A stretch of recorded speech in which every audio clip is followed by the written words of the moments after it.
आज मैं आपको एक मज़ेदार कहानी सुनाने जा रही हूँ। एक समय केशवपुर नामक नगर में कृष्णदेव राजा का शासन चलता था। राजा काफ़ी धार्मिक और दयालु था। वो राज्य में आने वाली हर साधु संत की खूब मन लगाकर सेवा करता था। उसका आदेश था कि कोई भी साधु राज्य में आए तो सबसे पहले उसे बताया जाए। राजा के आदेशानुसार राज्य में कभी भी कोई साधु या साधु मंडली आती तो सबसे पहले राजा को बताया जाता था। राजा के साथी नगरवासी भी साधुओं की अच्छे से सेवा करते थे, जिस कारण साधुओं के आशीर्वाद से केशवपुर के लोग बहुत खुशहाल थे और संपन्न भी। पूरे राज्य में शांति थी और लोग हर सुख दुख में एक दूसरे का साथ निभाते थे। खेती के दिनों में भी सभी लोग मिलजुल कर खेती करते थे। ऐसे ही भाईचारा की वजह से केशवपुर दिन ब दिन खूब तरक्की कर रहा था। केशवपुर के पास ही एक सूरजपुर था। उस पड़ोसी राज्य में कंसदेव नाम का राजा शासन करता था। वो अपनी प्रजा को खूब सताता था और नए नए कर यानी टैक्स लगाकर उन्हें परेशान करता था। राजा अपना सारा समय नाच गाना करने वाले के साथ बिताता था और शराब के नशे में डूबा रहता था। राजा की यह हालत देखकर उनके सिपाही भी प्रजा पर जुल्म करते थे। सूरजपुर में खेती बाड़ी ठीक से नहीं चल रही थी, जिस कारण वहां की जनता भूखमरी से जूझ रही थी। यहाँ तक कि जानवरों को खिलाने के लिए भी पर्याप्त चारा नहीं मिल पा रहा था। फिर भी राजा वसूली में कमी नहीं करता था। राजा के अत्याचार से पीड़ित केशवपुर में आश्रय लेने के बारे में सोचने लगे। इस सोच को लेकर सूरजपुर के हजारों निवासी केशवपुर की सीमा पर खड़े थे।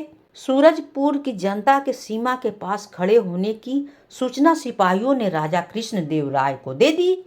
राजा सूचना पाते ही तुरंत सीमा पर पहुंचे और सूरजपुर की जनता की दशा देखकर दुखी हो गए। राजा कृष्णदेव ने सूरजपुर के लोगों को सम्मानपूर्वक स्वागत करते हुए उन्हें अपने राज्य में रहने के लिए इजाजत दे दी। साथ ही उनके लिए खाना और उनके जानवरों के लिए चारे का प्रबंध कराया। भोजन करने से पहले और भोजन करने के बाद जनता जोर जोर से महाराज की जय जयकार करने लगी। जवाब में राजा ने कहा कि आप लोगों को मेरी जय जयकार करने की जरूरत नहीं है।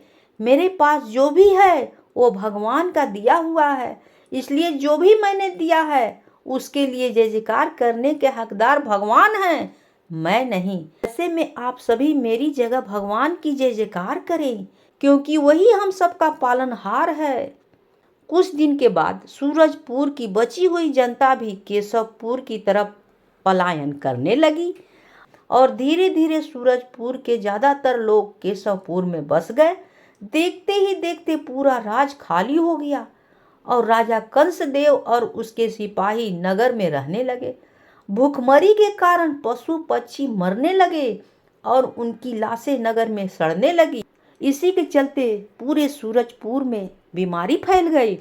राज्य में बचे लोग भूख एवं बीमारियों से परेशान रहते थे और अधिकतर लोग मरने लगे। राजा लाचार हो गया और वह बार बार सोचने लगा, उन्होंने जनता पर काफी अत्याचार किया है। यह सोचकर राजा कंसदेव भगवान से क्षमा की भीख मांगने लगे।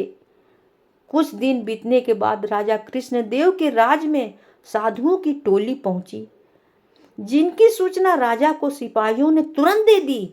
उन्होंने राजा को बताया कि इस मंडली में 2 महिलाएं साधु एवं युवक है, जिनमें से एक युवक राजकुमार जैसा और एक युवती राजकुमारी के समान दिख रही है।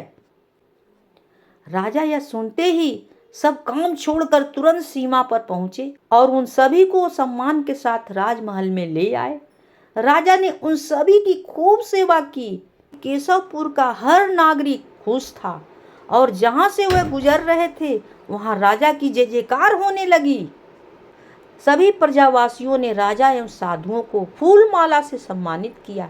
जनता द्वारा राजा के लिए इतना आदर सत्कार देखकर एक साधु ने कहा, राजन आप धन्य हैं। आपके बारे में जितना सुना था आप उससे भी बढ़कर हैं। मैं साधु नहीं हूँ, बल्कि आपके पड़ोसी राज्य सूरजपुर का राजा हूँ। मैंने अपनी जनता पर बहुत अत्याचार किया है, जिस कारण वे आपके राज में बस गए।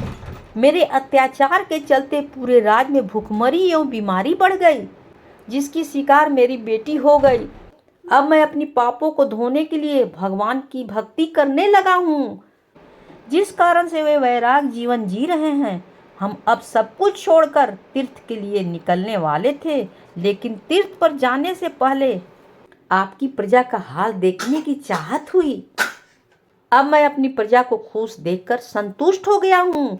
मैं आपका आभारी हूँ। अब हम भगवान की भक्ति में अपना जीवन सुकून के साथ व्यतीत कर सकते हैं।